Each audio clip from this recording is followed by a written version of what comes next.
Sa March 18, muling magpupulong ang Senate Ethics Committee para sa pagdinig sa mga nakabinbing ethics complaint laban sa ilang senador. Tiniyak naman ng chairman ng komite na si Senador J.V. Ejercito na hindi siya lalahok sa pagdinig ng ethics complaint laban sa kanya. Balitang hatid ni Mav Gonzalez.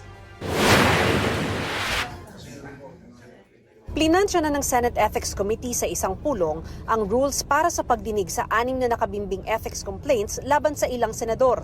May kopya na ang mga miyembro ng komite at 5 araw pagkalathala ng rules ay pagpupulungan naman kung may grounds o basehan ang bawat reklamo. This is the first time that the Ethics Committee had this much complaints against senators. Siguro we'll take it one case at a time or two at a time.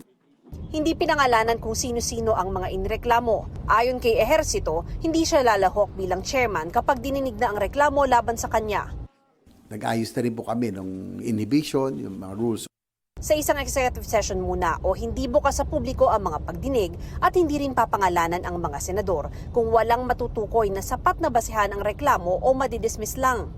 Kasi it will be unfair kung mga frivolous po yung mga complaints, di ba, or allegations, tapos pagpipiestahan na sila na kami, that includes me, in media, social media, and by the public.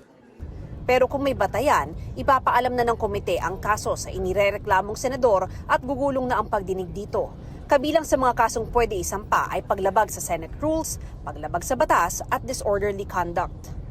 Definitely, they will be, may preliminary investigation, then they will be given the chance to respond, no? Parang a few, 10 days after, they will be, there's a provision that they have the opportunity to respond, no, to the cases.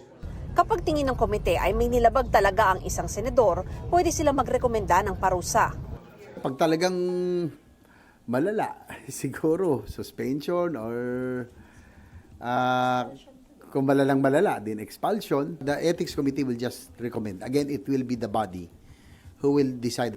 Sa March 18, ang target na sunod na pulong ng Ethics Committee. Mav Gonzalez, nagbabalita para sa GMA Integrated News.